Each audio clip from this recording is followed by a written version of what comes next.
Hey there! If you wonder how to take on the next season of Overwatch, here are 5 tips that can help you improve your game and have fun at the same time. These can be valuable even if you have already played your placement matches, so keep watching. Hello guys, welcome to the dojo. We are going to give you some examples of what you can do in the beginning of the season to make playing Overwatch more fun and challenging. We are very interested in what you do or plan to do in this season, tell us in the comments below.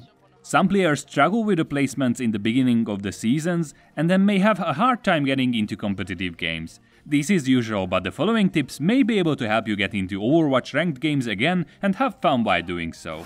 Let's get straight to the first tip then. First of all, create goals and work towards them. Without goals, it is hard to keep your attention on the game for longer periods of time. This can be short-term and long-term objectives that you want to do.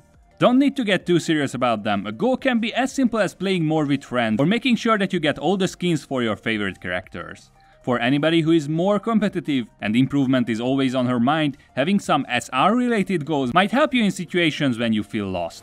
So, grab a pen and paper or open your text editor and start noting down what you want to do this season that will keep you motivated. Again, short-term goals can be playing more or finding buddies to play with. On the side note, you can join the Overwatchdojo's Discord server if you want to join an active community of players and find some friends. Long-term goals can be about SR, doing practice regularly, recording and reviewing your games, or joining a competitive team to play on tournaments. This really depends on you, but it is really important to write it down and place it somewhere where you can see it daily. This will make it easier to keep engaged with your goals and to work towards them. Print it out and pin it next to your desk so you can see what you are working for every time you look there. This way you are going to keep being motivated even if you are losing a lot of games in a row. Things like this can happen, and if you are only concentrating on winning or losing, you might get burned out quickly. Goals can help you to be engaged with the game even if you are losing some matches. So pause the video now and create your Overwatch bucket list for the Season 5. If you want to make sure that you keep to them, post them here as a comment so others can see and may give you tips on how to reach certain goals.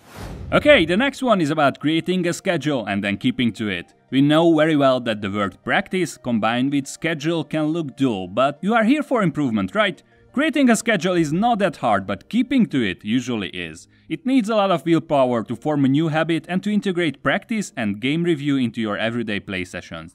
But it is really worth the effort if you are committed to improve your game. Practice not only helps to make your mechanics more solid, but gives you a nice warm-up before play sessions. It can be used to create a so-called gaming ritual that you can use to help keeping to your commitments. If you need ideas about what and how to practice, we have drills for heroes in Overwatch to practice the basics and a video about additional tips. Check these out too, links are in the description. Creating a schedule is helping you to form healthy gaming habits. A list of to-dos for a given day can be very precise or just a general list of things to do. Here's an example. 10-minute warm-up, then drink a cup of water, play some competitive games, stand up from the desk and walk around, drink one more cup of water, play some more competitive games, watch your favorite streamer play and note down some things that you want to improve on your game. Of course, time is a great factor here. It doesn't matter if you only play twice a week or every day for 6 hours. The quality of your games will improve if you have a plan to do, as it will be harder to get carried off. Okay, the next one is a little bit more specific advice that can help you in solidifying your Overwatch skills. Players tend to try all heroes out then decide to play only one or two of them regularly. We suggest that you use the beginning of the season to get out of your comfort zone and allocate time to try heroes out that you don't usually play. This doesn't mean that you should play something like an attacker Torbjorn. You should play heroes that are not in your usual choices. This can be really beneficial for improving your overall skill and to solidify your Overwatch knowledge. As you will experience these characters, you will find out different things about them that may not be easily learned when you just play against them or in a team with them. Not just about single abilities, but how you should position yourself with them, or who you have a hard time dealing with in certain situations. All these newly learned and experienced things will add to your game knowledge, so you can decide better in situations where you are facing these characters. And of course, it is not only useful to you personally, but helps you to better understand team settings. Is Mercy good in a dive comp? Can you beat a single DPS as Hanzo? Answers to these questions can be learned if you experience different situations and don't just lock into the specific role.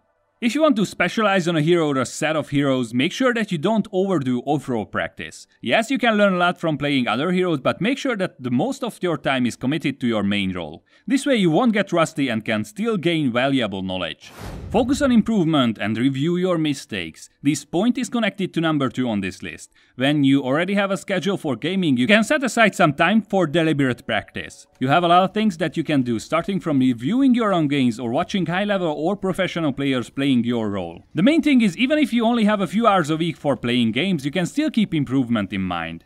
There is a video about how to review your recorded games made by us. Check it out by clicking on the card showing right now if you haven't already. To sum it up, you need to record your games and then look for mistakes that you can work on, identifying the root cause of the error. Then you need to pay attention to improve that aspect of your game, for example, die less due to bad positioning. If you really want to improve your Overwatch game, you won't be able to do it without devotion to practice.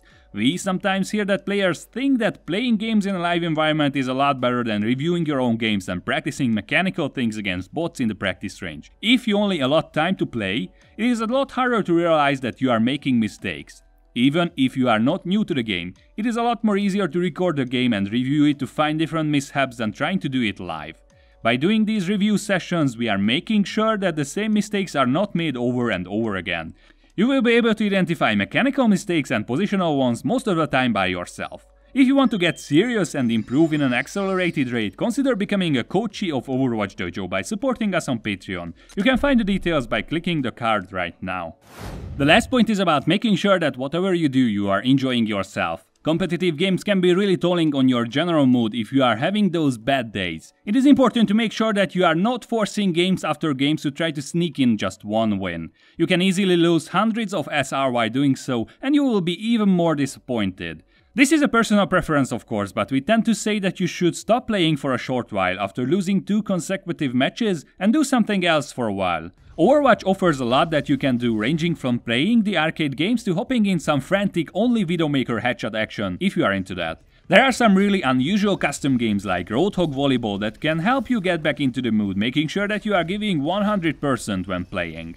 Alright, if you like what we are doing, please subscribe, enabling the bell for notifications, give us a thumbs up and share this video on social media sites. Join our Discord now and become a dojoer dedicated for improvement. See you guys next time!